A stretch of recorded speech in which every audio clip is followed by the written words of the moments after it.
نبی اکرم صلی اللہ علیہ وسلم کا فرمان ہے، لوگو جہنم کی آگ سے بچو، چاہے کھجور کے ایک ٹکڑے ہی کو صدقہ و خیرات کر کے بچ سکو۔ صحیح بخاری۔ اس حدیث سے معلوم ہوا کہ اللہ کے ہاں مقدار نہیں بلکہ اخلاص، مجاہدہ اور قربانی دیکھی جاتی ہے۔ اخلاص کی وجہ سے ایک غریب آدمی تھوڑا صدقہ کر کے بھی اللہ کے ہاں بلند درجہ پا سکتا ہے، اور اخلاص نہ ہونے کی وجہ سے ایک مالدار آدمی کروڑوں کا صدقہ کر کے بھی مردود ہو سکتا ہے۔ دوسری بات پتہ چلی کہ جہنم کی آگ سے بچاؤ کے لیے صدقہ انتہائی اہم عمل ہے۔ آپ صلی اللہ علیہ وسلم نے فرمایا، قیامت کے دن آدم کی ساری اولاد کی سرداری میرے پاس ہوگی۔ میں ہی وہ شخصیت ہوں جس کی قبر پوری مخلوق میں سب سے پہلے کھولی جائے گی۔ میں ہی سب سے پہلے بارگاہ الہی میں سفارش کروں گا، اور میری ہی سفارش سب سے پہلے قبول کی جائے گی۔ صحیح مسلم۔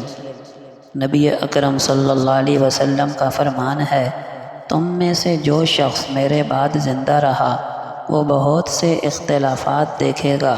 خبردار، دین میں نئی نئی بدعات ایجاد کرنے سے بچنا، کیونکہ یہ گمراہی ہے۔ اگر تم میں سے کوئی یہ زمانہ پا لے تو اسے چاہیے کہ میری سنت اور میرے ہدایت یافتہ خلفائے راشدین کے طریقے کو لازم پکڑے، ان کو داڑھوں سے مضبوط پکڑ لے۔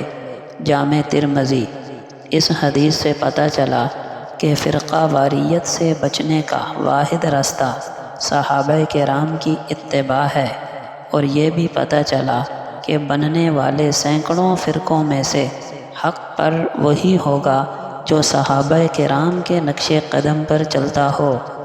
نبی اکرم صلی اللہ علیہ وسلم نے فرمایا، مومنوں کی مثال ایک دوسرے کے ساتھ محبت کرنے میں، ایک دوسرے پر رحم کرنے میں، اور ایک دوسرے کے ساتھ شفقت و نرمی کرنے میں ایک جسم کی طرح ہے۔ جب اس کا ایک عضو یا حصہ درد کرتا ہے تو باقی سارا جسم بھی اس کی وجہ سے بیماری اور بخار میں مبتلا ہو جاتا ہے۔ صحیح مسلم۔ اس حدیث سے پتہ چلا کہ مومن خود غرض اور مفاد پرست نہیں ہوتا کہ صرف اپنی خوشی، اپنا غم، اپنے پیٹ کی فکر کرے، بلکہ وہ دوسروں کے دکھ درد کو بھی اپنا دکھ درد سمجھتا ہے اور دور کرنے کی کوشش کرتا ہے۔ اگر ہم اپنے مسلمان بھائی کے دکھ کو اپنا دکھ نہیں سمجھتے تو اپنے ایمان کی خیر منا لینی چاہیے۔